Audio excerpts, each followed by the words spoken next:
Баярын үеэр Есүс Ерүсалимд очлоо. Ерүсалим хотын хэрмийн нэг хаалгыг хоньны хаалга гэж нэрлэв. Тэр хаалганы ойр бид Зат гэдэг цөөрөн байлаа. Түүнийг тойрон 5 хорогдох газар байжээ. ертөнцийн эзний Яр бусын элч үе үеийг тэнгэрээс бууж цөөрмийн усыг эргүүлэхэд усанд ихэж орсон өвчтөе хүн эдгэрдэгэ гэж хүмүүс боддог байлаа. Тийм учраас маш олон өвчтөе хүн цөөрмийн дэргэдэх хорогдох газар хэвтцгээе. Тэдний зарим нь сухар, зарим нь тахирддуу, зарим нь саа өвчтөе бөгөөд нэг хүн 38 жилийн турш бужиг өвчнөөс салсан байна. Есүс тэнд очиж 38 жил өвчтөе байгаа хүнийг харж асар удаан өвчтөе байсныг нь мэдээд "Та эдгэрхийг хүсэж байна уу?" гэж асуулаа. "Хүсэлгүй яах вэ? Харин ус эргэхэд намайг усанд оруулах хүн байхгүй. Тийм учраас намайг орох гэсээр байтал өөр хүн өртөж усанд ордог" гэж өвчтөн хариуллаа. "Бос, дэвсгэрээ аваад гэртээ харь" гэж Есүсийг хэлэнгүүт өвчтөн эдгэрч босоод дэвсгэрээ нүүрч гэртээ харихаар явлаа. Тэр өдөр бям гараг байжээ. Бям гараг бол ертөнцийн эзний тогтоосон амралтын өдөр учраас сургаалгчид дэвсгэрээ аваад явж байгаа хүнийг хараад "Өнөөдөр ертөнцийн эзний тогтоосон амралтын өдөр.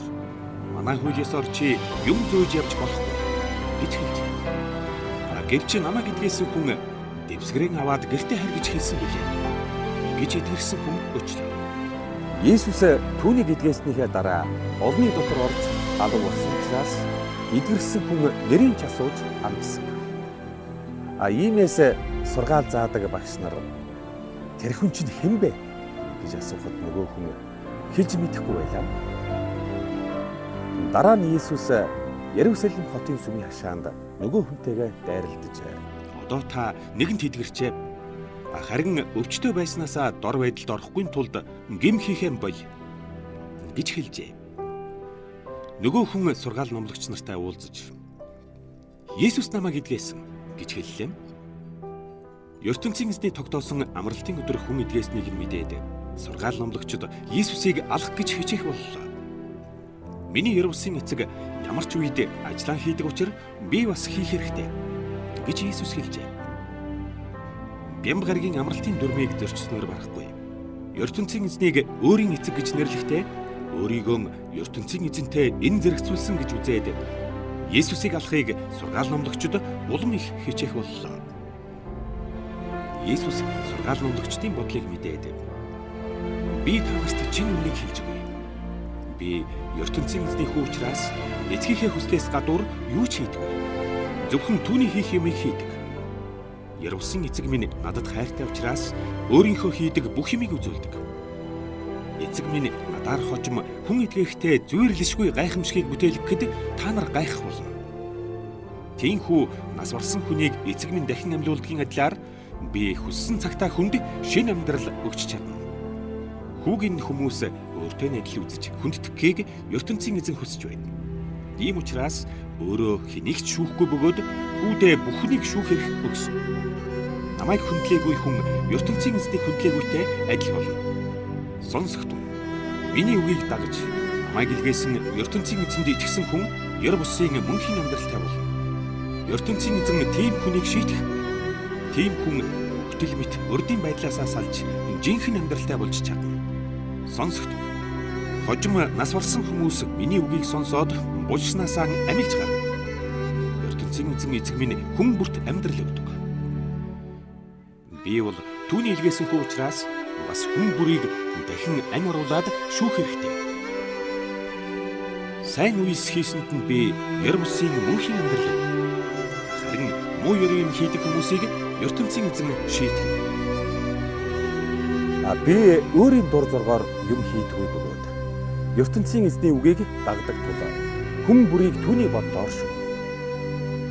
Тийм учраас гарцаагүй шударгаар шүүх болно. Зөвхөн би өөрийнхөө тухай яривал та нар үнэмшихгүй байж болно. Харин өөр нэгэн гэрч миний тухай та нарт тодорхой ярьсан. Энэ гэрч миний тухай худал хэлээгүй лавтай. Та нар Усаар Угаанбаатарлагч Жогонд элчээн явуулж үнэн байдлыг сонссон. Надад хүнээр гэрч татах хэрэггүй боловч та нарыг итгүүлж аврахыг хүсэхдээ би үүнийг ярьж байна. Жогны үг бол гэрэлт дэнлүү байсан бөгөөд та нар тэр гэрэлд түр зуур татагдсан.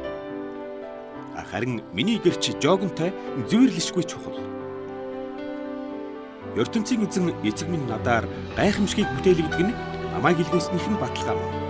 Түүгээрч барахгүй ертөнцийн эзэн эцэг минь өөрөө миний гэрч байна. Харин та нар надад итгээгүй учраас түүнийг хизээч хараагүй. Түүний үгийг хизээч сонсоогүйтэй адил. ертөнцийн эзний сургаалыг дагсны хүчээр гэр бусын мөнхийн амьдралыг авч чадна гэж та нар бодож судалдаг. Харин тэр сургаалч нь үнэн хэрэгтээ миний тухай гэрчилдэг. Гэтэл та нар надад итгэж үнэн амьдралтай болохоос татгалзаж байна. Хэний ч хүндэтгэл надад хэрэггүй. Харин та нар бусдын хүндэтгэлд дуртай хэрнээ.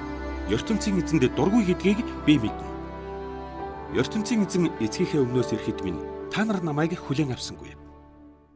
Харин нэр хүндэнд дуртай итгээд ирвэл та нар хүлээж авах нь зайлшгүй. Та нар бие биеийн хүндэтгэлийг хүлээн зөвшөөрсөн атлаа ертөнцийн ганц эзний хүндэтгэлийг хүлээн зөвшөөрөхгүй байгаа бол надад хэрхэн итгэж чадах вүлээ? Гэвч ертөнцийн эзэн эцгийнхээ өмнө очиж энэ байдлыг чинь буруутгах хэрэг надад байхгүй. Олон зуун жилийн өмнө Мөшехийн бичсэн ертөнцийн эзний сургаал та нарын буруудайг тодорхой гэрчлээ. Мөшех миний тухай бичсэн учраас хэрэг та нар түүний үгэнд итгэсэн бол надад бас итгэх ёстой байсан.